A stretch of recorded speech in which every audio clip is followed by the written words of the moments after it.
ఇప్పుడు city round up news చూద్దాం.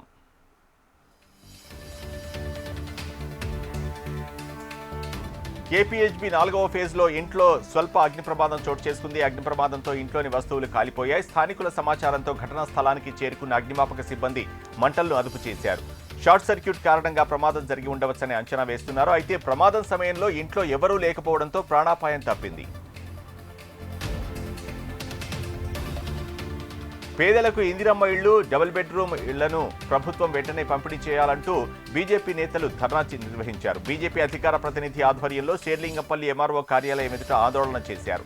ఈ ధర్నాలో ఎమ్మెల్సీ అంజిరెడ్డి పాల్గొని ఎంఆర్ఓకు వినతిపత్రం అందజేశారు. కేంద్ర ప్రభుత్వం పేదల ఇంటి నిర్మాణం కోసం నిధులు విడుదల చేస్తుంటే రాష్ట్ర ప్రభుత్వం నిర్లక్ష్యం వహిస్తుందని మండిపడ్డారు.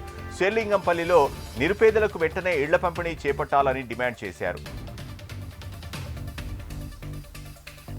ఉస్మానియా యూనివర్సిటీ కామర్స్ కళాశాల ఆధ్వర్యంలో బ్రిడ్జ్ క్రీక్ పేరుతో మేనేజ్మెంట్ ఫెస్ట్ ఘనంగా నిర్వహించారు. విద్యార్థుల్లోని వ్యాపార నైపుణ్యాలను, నాయకత్వ లక్షణాలను వెలికితీయడమే లక్ష్యంగా నిర్వహించిన ఈ వేడుకలో పలు మేనేజ్మెంట్ గేమ్స్, క్విజ్, విద్యార్థుల బిజినెస్ ప్లాన్ ప్రెజెంటేషన్లు ఆకట్టుకున్నాయి. ఈ కార్యక్రమానికి ముఖ్య అతిథిగా ఈసీఐఎల్ ఎండీ అనీష్ కుమార్ శర్మ హాజరై విద్యార్థులు ఏర్పాటు చేసిన స్టాళ్లను పరిశీలించారు. ఈ ఫెస్ట్ విద్యార్థులకు కార్పొరేట్ ప్రపంచంలో ఎదురయ్యే సవాళ్లను అర్థం చేసుకోవడానికి, వారిలో సృజనాత్మకతను పెంపొందించడానికి ఒకే వేదికగా నిలుస్తుందని హరీష్ కుమార్ అన్నారు. ప్రైవేట్ బిల్లుల పేరుతో బీసీలను మోసం చేసే ప్రయత్నాలను ఎట్టి పరిస్థితుల్లోనూ సహించబోమని బీసీ ఇంటెలెక్చువల్ ఫోరం చైర్మన్, మాజీ ఐఏఎస్ అధికారి చిరంజీవులు అన్నారు. బషీర్బాగ్ ప్రెస్ క్లబ్లో BC intellectual forum, BC political front సంయుక్త ఆధ్వర్యంలో బీసీ బిల్లులపై చర్చ నిర్వహించారు.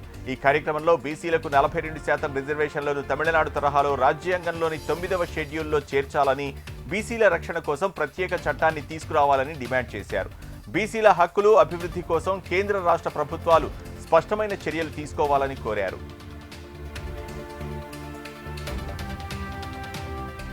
కూకట్పల్లి నియోజకవర్గంలోని ఓల్డ్ బోయిన్పల్లి డివిజన్లో మాజీ కార్పొరేటర్ నరసింహ యాదవ్ ఆధ్వర్యంలో ఇఫ్తార్ విందు ఏర్పాటు చేశారు. ఈ ఇఫ్తార్ విందుకు కూకట్పల్లి ఎమ్మెల్యే మాధవరం కృష్ణారావు హాజరయ్యారు. తెలంగాణ తొలి సీఎం కేసీఆర్ హయాంలో ముస్లిం సోదరులకు రంజాన్ తోఫాతో పాటు విందును ఏర్పాటు చేశారని, నేడు కాంగ్రెస్ హయాంలో 2 ఏళ్లలో రంజాన్ పండుగ సందర్భంగా ముస్లింలను పూర్తిగా విస్మరించిందని ఎమ్మెల్యే మాధవరం అన్నారు. కాంగ్రెస్ ప్రభుత్వం ముస్లిం సోదరులను ఓటు బ్యాంకుగా చూస్తుందని, మసీద్, ఈద్గాల్లో ఎలాంటి మరమ్మతులు చేపట్టలేదని అన్నారు. కేసీఆర్ను ఆదర్శంగా తీసుకుని దేశవ్యాప్తంగా రంజాన్తో పాటు తోఫాను అందించాలని ఆయన డిమాండ్ చేశారు. Rajendranagar Jayashankar professor agriculture university విద్యార్థులు ఆందోళన చేపట్టారు. స్టైఫెండ్ పెంచాలని నిన్నటి నుంచి విద్యార్థులు నిరాహార దీక్షకు దిగారు. ప్రభుత్వం, అధికారుల నుంచి ఎలాంటి స్పందన రాకపోవడంతో 3 విద్యార్థులు క్యాంటీన్ భవనం ఎక్కారు. క్యాంటీన్ భవనం పైనుంచి కిందికి దూకి ఆత్మహత్య చేసుకుంటామని బెదిరించారు.